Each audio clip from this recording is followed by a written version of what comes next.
Hello, this is Memphis Communiversity. Today we are going to be practicing some AP Calculus free response questions, and this is Parametric Free Response Questions. This is going to be slightly different than the previous videos we've made. We go from difficulty 1 through 10, slowly progressing in level for each topic, like parametric.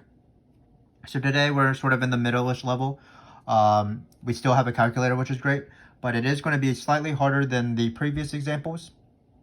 So if you want to check those out, difficulty 1 and 2 in particular, those are very standard parametric fricks where there's no tricks at all. But in this case, there's a little bit of a trick because instead of having dxdt like normal, we are instead given a function, sorry, let me choose the pen.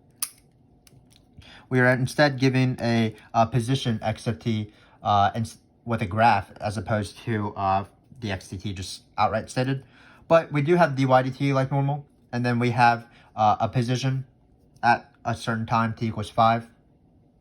The y coordinate will be helpful because eventually we'll, of course, be doing fundamental theorem of calculus because that's how it works. You have something about the derivative of a function, and then you're given an initial point, and you might want to find another point.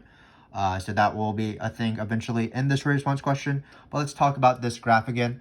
It's a little confusing because keep in mind that this is the t-axis and this is the position. So at any time, the y value of this graph will be the x-coordinate of the position. So for example, at t equals 2, the x-coordinate will be 2.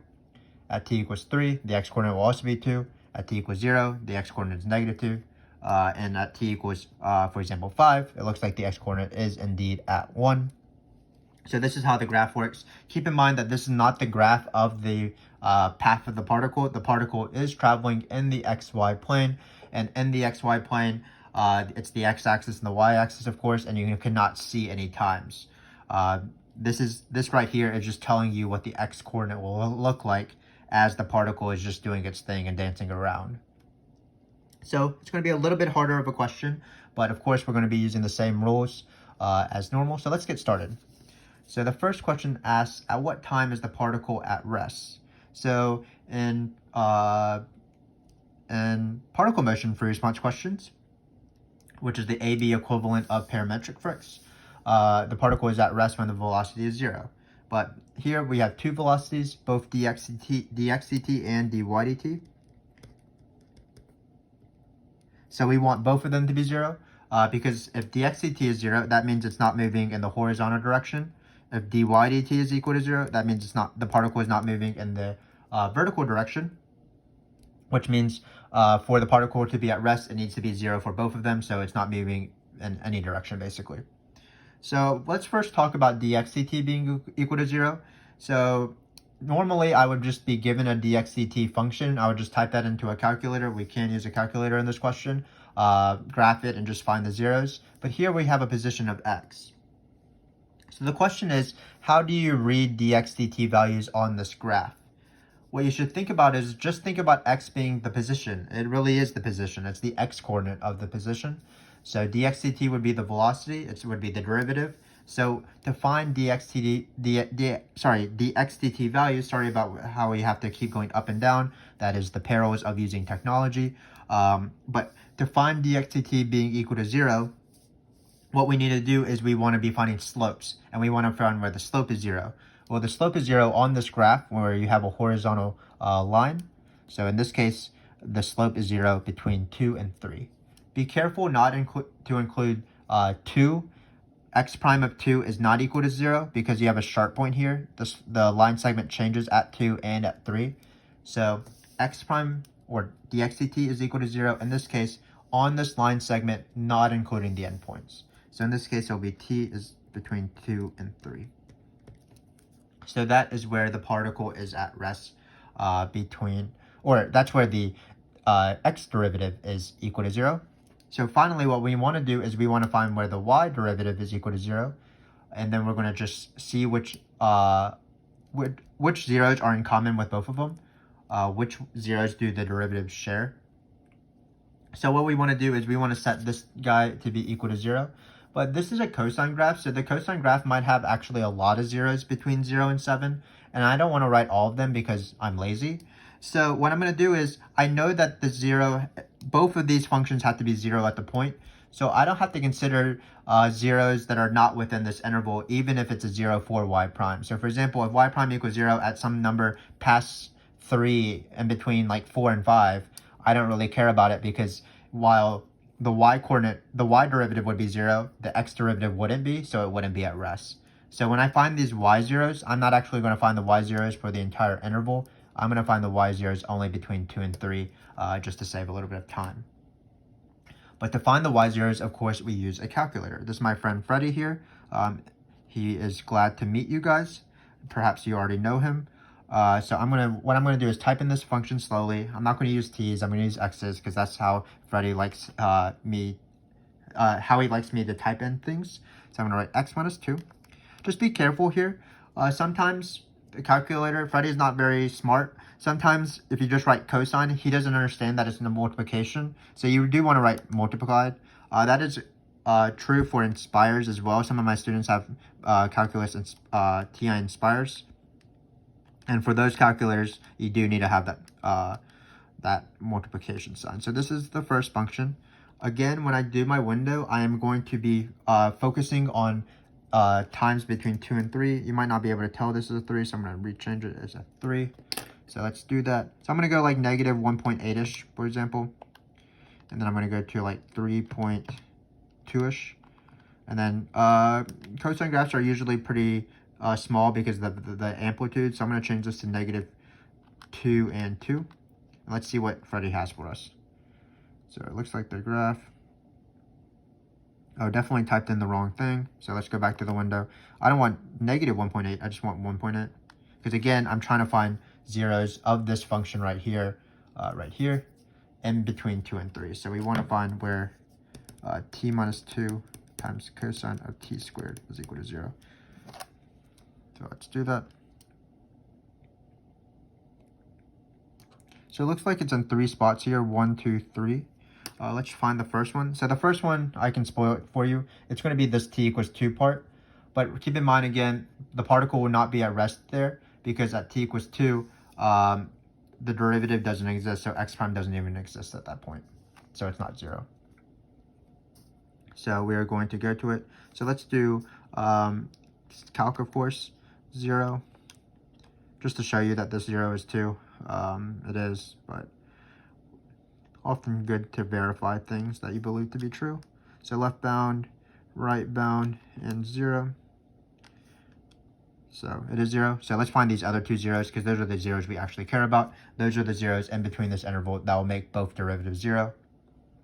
Saying the word 0 a lot, but hopefully you understand. Calc 0. So it's hard to even see where this crosses, actually. So I'm just going to do the left bound way over to the left. I don't usually do this. Usually my left bound is pretty close to where it crosses, but I can't even tell where it crosses. So I'm going to do the left bound, the right bound, and then I'm going to guess right here. Looks like this one would be 2.171. So one of the numbers is 2.171. Again, dy dt equals 0 in several spots, but we are only doing the ones in between 2 and 3, because that's the only chance where both derivatives will be 0. So the last one will be this point right here. So let's go to second calc, 0. Let's go down. Left bound is somewhere over here. Right bound is somewhere over here. Guess is probably somewhere right here, and that's 2.8025. So this is how you do particle at rest, even if the information is presented in a different way. You want to find where both derivatives are equal to 0.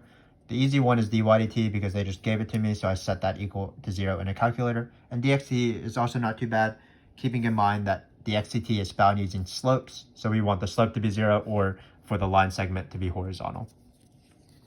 Now let's move on to another question that is not too bad. We're going to do speed first, and then we are going to do the acceleration vector.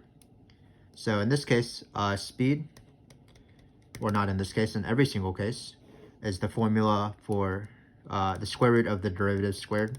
It's the Pythagorean theorem. If you were to integrate this, of course, you would do total distance. We will do that in the future. So we do want to plug in 4 here.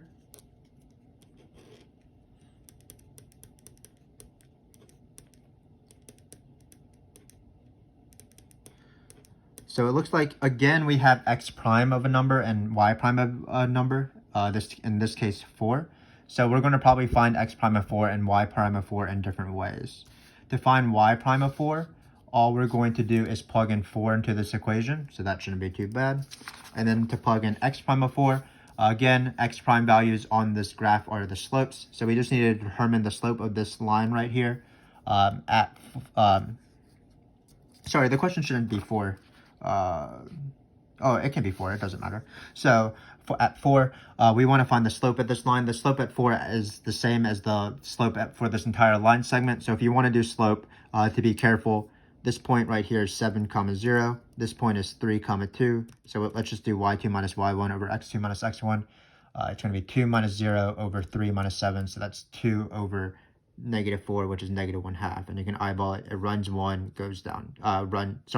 Goes down 1, runs 2. That's slope -1/2. So in our formula here, we can replace -1/2 squared with x prime of 4, because that's the slope of the graph at 4. Finally, we do need to find y prime of 4. Let's do that.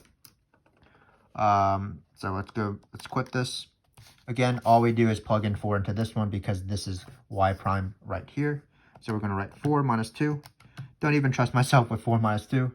And then you write times, again, cosine of 4 squared. So definitely if you have a calculator, don't feel bad if you type literally everything into the calculator. He's there to help you out. So I don't know how to use the calculator though. So let's see what this is. Of course, because we are using a calculator here and we have trig, you do want to be careful that you're in radians. On the entire AP exam, when you have the calculator, you do want to be in radians. So in this case, y prime of 4 will be -1.915. Doesn't really matter about the negative because we're about to square it. So let's square this. Let's add it to -1/2 squared, which is 1/4. But again, you can just write it out. I'm not going to write the negative because it'll cancel out. And then we're just going to take the square root of this guy, and we are done. So again, the speed question is the same as speed always is. It just, this number, of course, is this. It just was presented in a different way where we had to find x prime, not using a given x prime, but the slope of the graph. So in this case, it was 1.979, or actually it rounds up. So we'll change it to 1.980. And that is the speed. Keep in mind that they usually ask speed and acceleration vector in the same question, so we do need to find the acceleration vector. So that's going to be x prime of 4, x double prime of 4, y double prime at 4. Well, x double prime of 4 is actually pretty easy. X prime of 4 is -2 for this entire line segment. And because, again, the slope of the line is what x prime values will be. So x double prime of 4 is actually just going to be 0 because it's the slope of -1/2, sorry, which is 0. There's no concavity at this point, so x double prime is 0. So to find y double prime is 0, what we're going to do is we are going to take the derivative of this, because this is the first derivative, and then we want the second derivative, so that requires taking the derivative of this. But the calculator will do it for us. So math, derivative, x minus 2. I didn't have my x there. X minus 2, didn't have a parentheses either. Let's try this again. X minus 2. Close those parentheses. Struggling a bit, but that's what usually happens. Cosine of x squared. Close those parentheses. And then when they say x is equal to, you just plug in whatever number you want to plug in. So in this case, we're plugging in 4. So let's plug in 4. And we are get 3.649. And that is the acceleration vector. This is not the right pen. 3.649. Again, it's the second derivative of both coordinates at 4. So again, none of these questions are any different than normal. in terms of the rules. Basically, in this case, instead of x prime being given, we found x primes using slopes. So let's move on. Let's find the equation of the tangent line to the graph of the particle at t equals 0.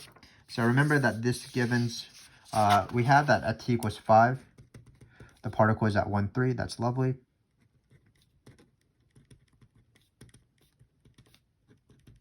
So it looks like we have to do a little bit of work in this question because let's just see what we need. To find the equation of the tangent line, just like normal, you need a point and a slope, whereas the slope is the derivative. That's what the word tangent means. So we need a point. We're not going to use this point though, because this is the point for 5. We need to find another point where for t equals 0. So we need to find x of 0, y of 0.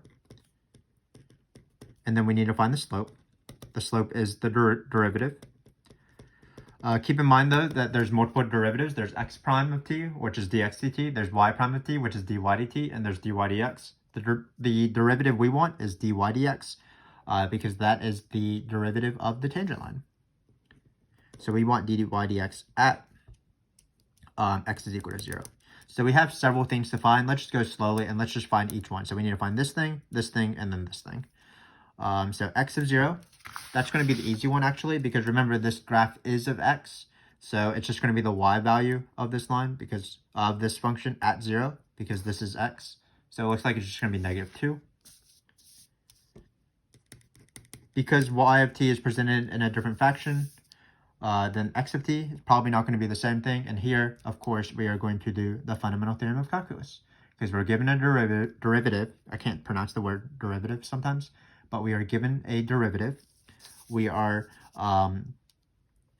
trying to find the y coordinate at 0, and we're given another y coordinate. So I'm going to set up the fundamental theorem of calculus the same way I do in every single question of this type. So I want to find y of 5, the position of at t equals 5, the y coordinate. You always put your given value, your given y value, or your given whatever. So your given function value. In this case, if you wanted to, you could write y of 5. Oh, this is actually wrong. Sorry. I don't know what I'm saying. Let's try to set up fundamental theorem of calculus again. So let's start over. It's always y of the want time equals y of the given time plus integral. Hopefully you can see that this will bleed in, but that's fine. We'll put given time on bottom. We'll put want time on top. And then we'll put dy dt. So this is how it works. So let's do that. So the want time in this case is 0. Just be careful. Sometimes that's usually the given time, but in this case it's not. Then we're going to have y of 5. Y of 5 is 3. And then we're going to have our integral. And we do fundamental theorem of calculus, I believe, in every single question in this video series from difficulty 1 through 10, unless the both positions are given. But as long as one of them given is velocity, we will do fundamental theorem of calculus. So if you want to keep checking out these videos, you'll see this time and time again. But in this question, the want time is going to be 0. The bottom time is going to be 5 because that's the given time. And we're going to plug in this function, which is t minus 2 times cosine of t squared dt. Doesn't really matter that the top number is smaller than the bottom number. Freddie knows what to do with that. The only time that would matter is for area questions when you're doing graph free response questions. So in this case, all we have to do is type in this guy, 3 plus the integral. So math integral from 5 to 0 of this function. I'm going to use x's because I like to normally use x's. Where's cosine? It has its own button. Go out of that. Looks like we're good to go. Let's see what the y coordinate is. So the y coordinate is 4.289. We are almost done with this question. Of course, we need to find the slope now. So the slope of dy dx, that's the same thing as the ratio of the y derivative with respect to time over the x derivative with respect to time. So I need to find these two numbers now when I plug in 0. Again, to find dy dt, that's not too bad. All you're going to do is plug it into the original derivative right here. So let's do that real quick. So I actually can do it in my mind, but we can just plug it in. It's going to be 0 minus 2 times cosine of 0 squared. Cosine of 0 squared that's cosine of 0, that's 1. So I'm faster than the calculator in this case. Not usually the case, but sometimes I am. But I'm still going to type it in because why not? What's going on here? I'm really slow with the calculator. 0 minus 2 times cosine of 0 squared. That should be negative 2 because cosine of 0 is 1. 1 times negative 2 is negative 2. So we're going to get negative 2. And then we have to think about the y coordinate actually, or the x derivative. I did not know why I said y coordinate. Y coordinate goes with this. But here we need to divide by the x derivative. So again, how do you find x derivatives? That's going to be the slope of the function at that point. We're doing the time is equal to 0. Looks like the slope will be 2 because you rise 2 and run 1, rise 2 and run 1. You could also do y2 minus y1 for these 2 points, but it is 2. So it looks like our slope is going to be negative 1, and we are finally ready to write the equation of the line because we found the point. The x-coordinate was the easy part by just reading it off the graph. The y-coordinate used the fundamental theorem of calculus. The derivative was the ratio of the derivatives with respect to time. dy dt was given, so we just plugged it in. dx dt was the slope of the graph. So the final answer is the equation of the line. Oh, this was 4.289, by the way. So it's going to be y minus the y-coordinate equals the slope x minus the x-coordinate. So that's why it's x plus 2. So again, same thing in order as we normally do equation of the tangent line questions. But in this case, a little bit different because we treated x and y differently. For the point, we used the given position or the given graph and used fundamental theorem of calculus. For the derivative, plugged in because we had a y prime and slope for the graph. The hardest question is actually total distance. Total distance is usually not a very hard question because there's a formula for it. But in this case, it'll be a little bit weird, as we'll see. So basically, for total distance, the formula is 0 to 7 of the integral of speed from before. So it'll be x prime of t squared plus y prime of t squared. So this is the formula for total distance. Just like in particle motion questions, total distance is the integral of speed, but in that case, it's the integral of the absolute value of velocity. But in this case, parametric fricks, this is the formula. So it seems not too bad. Y prime of t has been the same thing as that we've been dealing with. T minus 2 times cosine of t squared. Unfortunately, x prime of t changes throughout the integral. First, it's 2, then it's 0, then it's negative 1/2. So what we have to do, unfortunately, is we have to do 3 separate integrals. We have to find the total distance between 0 and 2, because that's what because the x prime, or the slope, dx dt, is consistent. It's always 2. Then it changes, so we have to do a separate integral for 0, and then the slope is finally negative 1/2. We found that earlier, and for that portion, again, for this entire portion, dx dt is going to be negative 1/2, so we can plug that in, but we have to do it 3 separate integrals. This is sort of the small, middle, big rule when you do integral properties.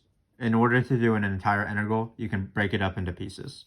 So again, I have to do these 3 separate integrals, so it's going to be a bit of a pain, but it looks like it's going to be from 0 to 2. 0 to 2. It's the derivative x prime was 2 because that was the slope. And then y prime of t will never change because y prime of t holds for every single time value. That's the better coordinate. So I'm just going to write that in parentheses. Cosine of t squared. So there's 2 squares, one in the dy dt, one is dy dt, all of that squared, y prime squared. And then I have to do this for all 3 line segments, so this is very annoying, but hopefully you will stick with me. For the second segment, from 2 to 3, the slope is 0.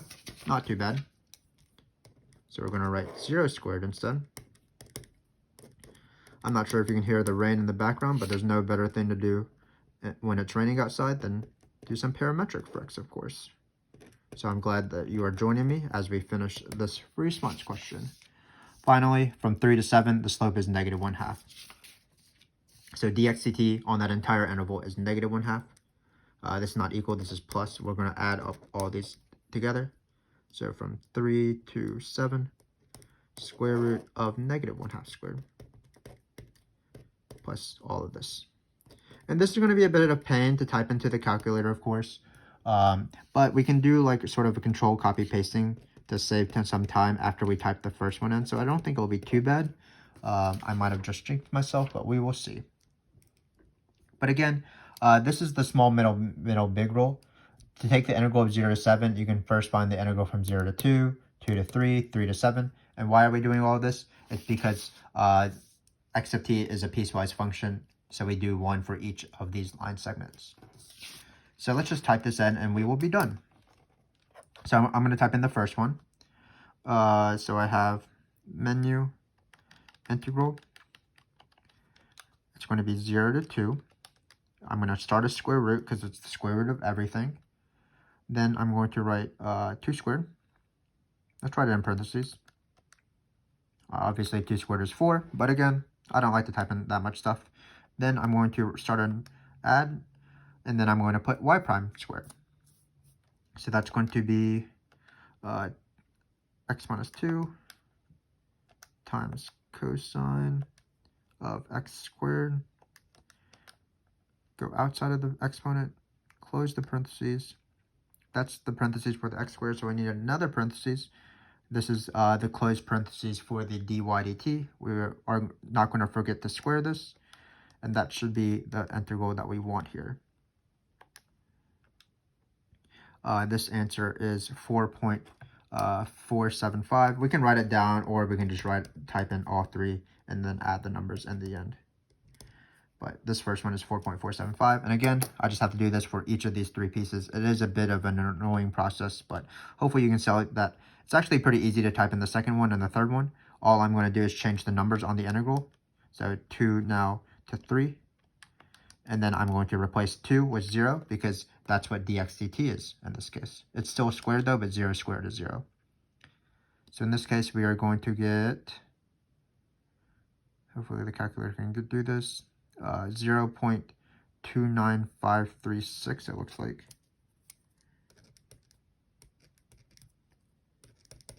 I'm scared that the calculator won't be able to do the next one, but we will see. So we're going to retype this in. Scroll over. Change the dxdt to be negative 1/2, or just 1/2 because we're squaring. It's sort of butchering everything. Don't want to ruin everything. I'm a little bit confused by these parentheses. Looks like it's going to be negative 1/2. So negative 1 divided by 2 squared. Great. And then I'm going to change the numbers 3 to 7. Hopefully the calculator can do this. I'm not sure if the function is weird, but we will let the calculator do its thing.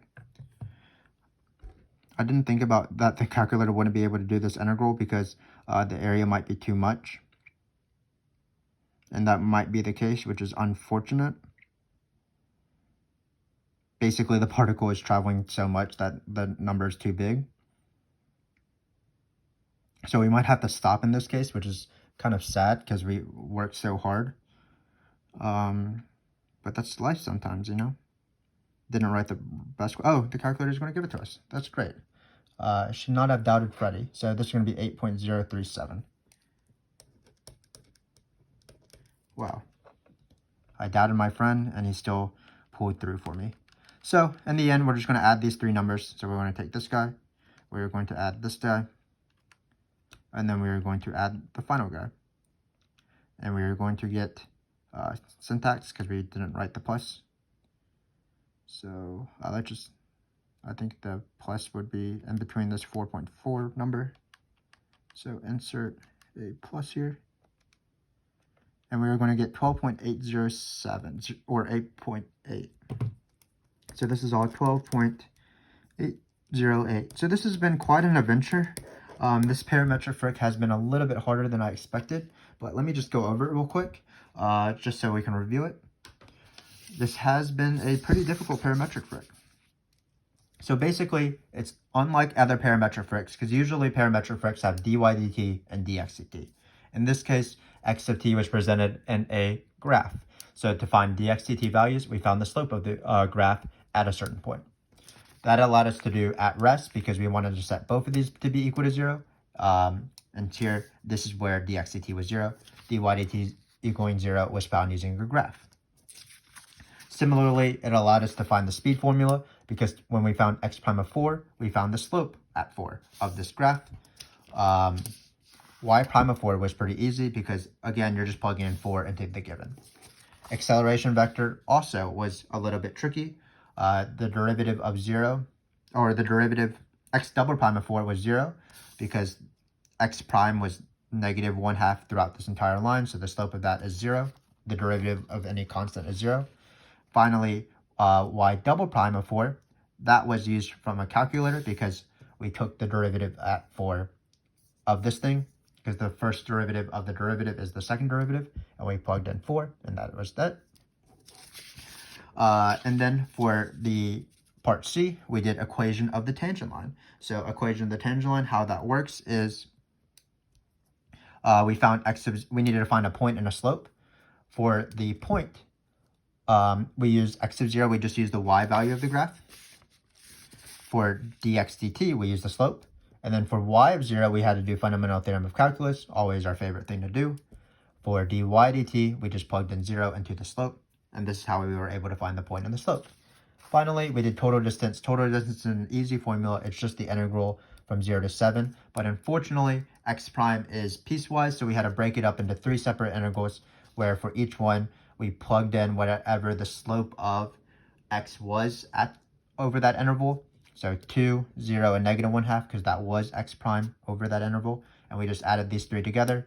Freddie did all the work, and we wrote down this. So again, a pretty tricky parametric fric.